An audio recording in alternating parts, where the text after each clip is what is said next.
E aí, primeiro ano, tranquilo? Voltamos então aí, depois, só ajeitar aqui a cabeleira. Voltamos aí então depois de 15 dias de recesso, né? Espero que estejam todos bem, tenham descansado, que voltem agora com ânimo maior, né? E vou dar continuidade então nessa aulinha aí sobre a expansão marítima europeia, que foi o conteúdo que a gente viu, né? Que a gente parou, na verdade, antes do recesso, ok? Então olha só, deixa eu só tirar meu pijama aqui de trás, pera aí, pronto. Botar pra lá esse pijama, deixar aqui escondido pra vocês não verem, beleza? Então olha só, aulas passadas, nós falamos sobre a expansão marítima portuguesa, vimos todas as consequências, vimos os navegantes, vimos os pontos onde os portugueses chegaram. Última aula nossa, a gente viu sobre a expansão espanhola, né? Como que os espanhóis também se aventuraram pelo oceano, Cristóvão Colombo, falamos sobre o Tratado de Tordesilhas, né? E aí, esse ponto sobre o Tratado de Tordesilhas, ele é importantíssimo, tá? Por que ele é importante? Porque é o seguinte, né? Quando você cria o Tratado de Tordesilhas, você basicamente cria uma linha imaginária separando ali terras a serem descobertas pertencentes a Portugal e terras a serem descobertas pertencentes à Espanha. E o resto dos países, né? E as outras potências europeias como Inglaterra, França, os Países Baixos, né? Ali, Holanda, Bélgica, Alemanha, por exemplo, a Itália, né? Como que você faz com esses países agora, né? Como que eles reagirão a esse Tratado de Tordesilhas? Seguinte, primeira coisa que de insatisfação que vai surgir é a questão do tratado, né? Como assim você divide o mundo em dois e separa entre duas potências apenas, né?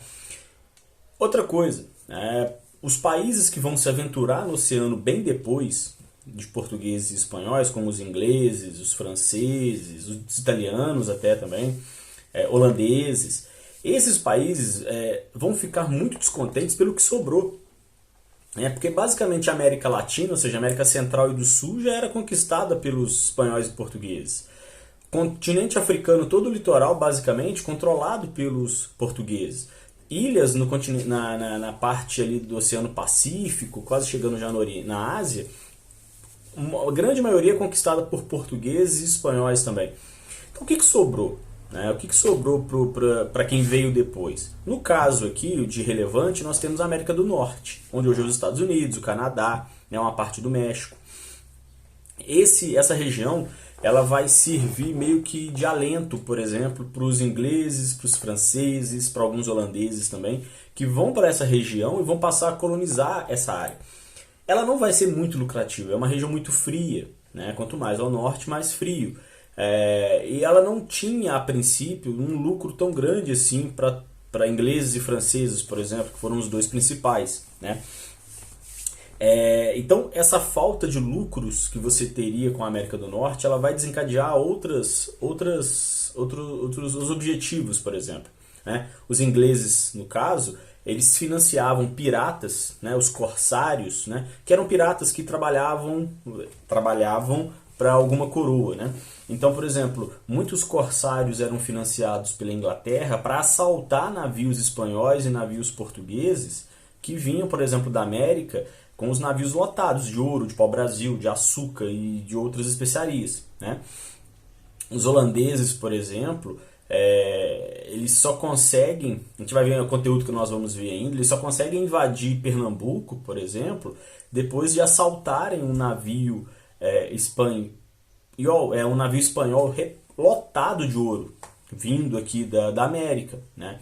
Então era comum essas práticas de corsários, esses piratas que atacavam os navios portugueses e espanhóis principalmente, e levavam essa carga para as coroas que estavam financiando. Também era muito comum você ter um contrabando comercial com a América. Aqui na América do Sul e na América Central, muitos comerciantes, ilegalmente, porque era proibido, né, faziam comércio com franceses, com ingleses, com holandeses, tá? Não vai ser à toa, por exemplo, que os holandeses vão invadir o Brasil, os franceses vão invadir, né, a França Antártica, Antártida ou Antártica? França Antártida. Agora eu não sei. Né? Enfim. Então, principalmente França, Holanda e Inglaterra vão ficar muito fulos da vida com essa falta de terras, com essa falta de poderem, né, falta de lugares para poderem comercializar e lucrarem com eles, como Portugal e Espanha tinham, beleza?